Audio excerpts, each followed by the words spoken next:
All right, let's do what we can here while he is somewhat content.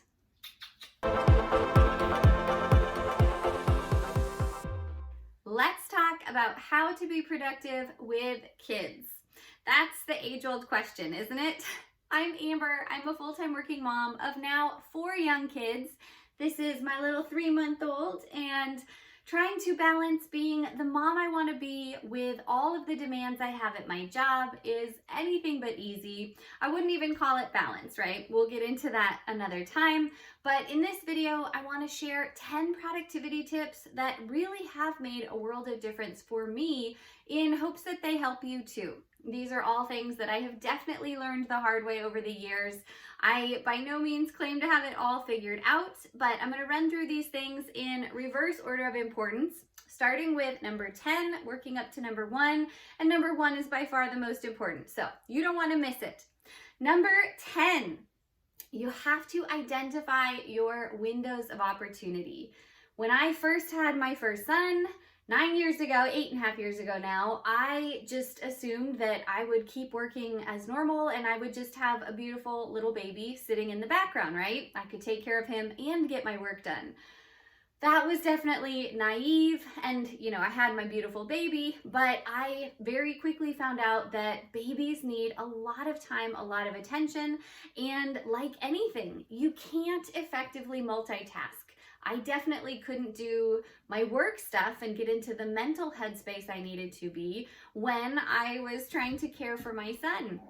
So that lesson keeps being reiterated every child I've had since then. But what I have learned is that sooner or later, you will fall into a routine, or your kids will fall into a routine. So the more that you know when you could work based on their sleep schedules or naps and kind of how they seem to be throughout the day, the more you can get into a rhythm to know when you could or should be getting something done. So whether you work outside the home or not, it's just really, really important to take a look at what your day typically looks like. And granted, this is changing all of the time. It seems like just when we get things figured out, something changes again. But once you figure it out, make sure and protect that time. Really, really, really use whatever little time you can for, getting things done. If you don't go into that time with a plan, with an agenda, then you're definitely not going to be getting anything done. Number 9, this is huge, huge, huge. I have so made this mistake. The number 9 productivity tip that I have for you for how to be productive with kids might sound a little counterintuitive, but it is actually to give them attention and fill their cup first. So often I wake up with this long list of things that I want to get done, or deadlines are approaching. I have work that has to happen, but I have learned the hard way that if I don't first and foremost give my kids attention and quality time and sit down and play with them and things like that, then they're never gonna let me step away for a minute and focus on anything else. So in other words, the best way to be productive is to make sure that you have that quality time connecting with your kids before you attempt to leave them be and let them play with whatever they're doing, right? Or leave them in the care of others. But make sure that you have given them attention, because the more you do that, the more they will then enable you to get things done. All right, number 8. I don't know about you, but I was, and still am, a struggling perfectionist. I have these really high standards, and the reality is that with kids, you have to kiss your perfectionism goodbye, or you are just going to stay paralyzed. You're never going to get anything completed because it's never going to feel good enough. I so rarely feel like I'm able to do things quite up to my old standards, right? The way I could before I had kids. But in many ways, that's all for the better, because I look back and I see how much time I used to waste on things that really weren't that important. And one of the best things about having kids has been that it's forced me to just cut the cord and be done. To say, you know what, this was the time that I had to work on something. That has to be good enough. And likewise, when you have time, you don't have time for BS. Back in the day, I used to, chit chat with all kinds of people or wander around or scroll online or just kind of do whatever I felt like doing. But now, any time that I'm working is a trade-off of time that I could be with my kids. And so I am that much more motivated to hurry up, do what I need to do, even if it's not perfect, and then move on so that I can be back with them. Tip number 7 is to not start something unless you think you're going to be able to concentrate and get it done. Or I should clarify, don't start something super important unless you think you have at least a good chance of completing that thing. Otherwise, I know you know the frustration where you sit down, you start to get into that headspace, and then you get interrupted. That's constantly happening, isn't it? And so really, I've just wasted so much time. I want to be productive, but it is not productive to start something and then not be able to do it well. And so I've learned it's better for me just not to start those things at all unless I know that I'm going to be able to really do them well. Now that leads to tip number, what are we on? Tip number 6, which is that in order to be productive,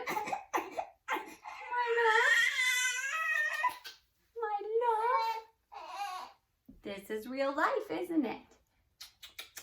Tip number 6 is that you also don't want to then just procrastinate and keep pushing things off because you're never going to find the time. It's never going to be the perfect scenario where everything aligns and you can just do exactly what you used to do before you had kids. So again, tip number 7, don't start something important when you know you're not going to be able to get it done. But tip number 6, don't put off the big important things that you think you'll never have time for. Even if you only have a little bit of time, at least start and do what you can. Break it up into little steps, little chunks, and I talk so much more about this in some of my other videos. I'll link that for you down below. But it ultimately all comes down to knowing your priorities. And again, there's a huge difference between what's urgent and what is important. So you have to be crystal clear on what the important things are so that you make sure and schedule those in, break them into manageable bite-sized tasks that you can then get done as you are able. All right, I hope you will excuse me, but he was clearly hungry, so I'm just gonna multitask here, and this isn't a formal tip, but in order to be productive with kids, you really just have to roll with the punches. Things are never going to be ideal, so you can't let that stop you. I should also mention that over the years, gosh, I have found so many invaluable products and gadgets that have made a huge difference in terms of keeping my kids busy or my little ones entertained while I get some work done. So I'll put some links to things in the description, but definitely couldn't get by without a baby carrier so that I can walk around and have my hands free, a play mat, a bouncy swing, or a rocker, all that good stuff. Let me know in the comments if you have other ways that you keep your baby or your kids busy while you try and work. But we are on number 5. Tip number 5 is to only have one thing that you absolutely want to get done that day. Now, I know this sounds extreme. I have fought this for years, right? I always have so many things I want to do. But the reality is that I'm never going to get that much done. And at best, I can maybe get one thing done per category, like one big professional thing, maybe one personal thing, one kid-related thing, one household-related thing. But even then, it's kind of a shot in the dark. And the best way to feel productive and feel proud of what you got done is to set that bar super, super low and be so clear on the one most important thing that if you got that thing done that day, you could consider it a win. So this will vary from day to day, but really don't aim for more than one thing and keep that one thing your priority throughout the day. The first chance you have to work, make sure to do that thing rather than do lesser important things and keep getting distracted. Tip number 4 is to set yourself up for success when you do get time to work. How often do we sabotage ourselves where we have time and then we end up just being so fried that we scroll on our phone, or we allow text notifications to distract us, or we get hungry, or we come up with a million excuses. So when you know that work time is approaching, make sure that you have everything you are going to need right then and there. Go to a separate place. Ideally have a regular place where you do your work. Clearly communicate to others that you are going to be working and not to disturb you. Especially, if you're needing to tell your kids or your husband or your coworkers when you are and are not going to be available, when you're going to be finished with that little work sprint. Just make sure that you are really giving yourself time and space to work, and then you won't feel resentful. People won't interrupt you as much. Number 3 is easier said than done, but that is to get help. Don't feel bad about a babysitter or daycare or leaving your loved one in the care of others. This was so hard for me. It still is hard. I don't have daycare help yet for this little one, but the best way to be productive is to make sure your little one is well taken care of so that you can separate yourself mentally and then go do what you need to do. The best way to do this is to have trusted loved ones or other people, and it really just does take that village to raise a child. So don't feel bad. It's so natural to be overcome with guilt, even though you shouldn't feel guilty, right? But we naturally do. We get upset if our kids are upset, if we're if they're in tears while we're saying goodbye. But just reassure them and reassure yourself that they are in good hands, and the faster you can do your work, the better you can do your work, the faster you can get back to be with them.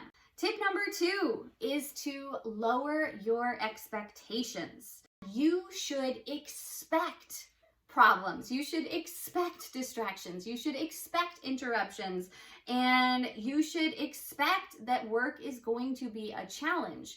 That way, you are instead pleasantly surprised when you are able to be productive, rather than the opposite, where you expect to be productive and then you feel so frustrated and upset because it might not pan out in the moment you were expecting. So this way, if you get more things done, or if things go better than you planned, you are pleasantly surprised instead of feeling robbed of what could or should have been. This is all the concept of relative deprivation. I could speak so much more about this, but it's a proven idea that we feel that much worse when there's a bigger discrepancy between what we expected and reality. So the more that your expectations can be in line with your reality, the better off you will be. All right, tip number 1, the most important tip I have for how to be productive with kids is to extend your time horizon.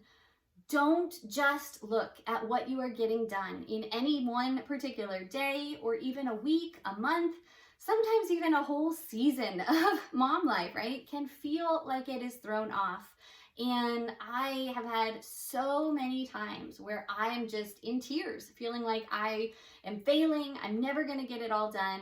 And then, you know what? Sooner or later, I am amazed at how things come together. And it really does seem to prove that 80-20 rule, where 80% of the results are going to come from just 20% of your time or effort. So when you're struggling, when it feels like nothing's going your way, just remember that you need to keep like a year perspective. You need to look back at the end of the year, and you will be amazed at how productive you really were and all the different things you juggled, how much you got done. You can't measure your productivity in the short term, which we are naturally accustomed to doing. Now, as a little bonus productivity tip for you, I have learned that it is so important to constantly leave yourself little clues or reminders about where you are leaving off, especially if you are getting distracted, right? It's really easy to lose your train of thought, and then the next time you go to sit down and work on a project or a task, you don't remember where you were, and you waste even more time trying to figure out where to pick back up. So the easiest way to avoid this problem is to write down the very next step you would have taken in that moment if you were not having to set your work aside and, go take care of whatever needs taken care of. This is a really helpful way to avoid wasting time in the future. All right, those are my top tips for how to be productive with kids. I sincerely hope that they helped you. Again, I am so far from having all the answers, but there are all of these things I've learned the hard way. I love sharing them with you, so definitely share this video with anyone else who might need to hear these tips. Give it a thumbs up if it helped you. Subscribe if you haven't already. I make weekly videos on planning, productivity, and purposeful living. I would love to connect more. I'll see you soon. Have a great day.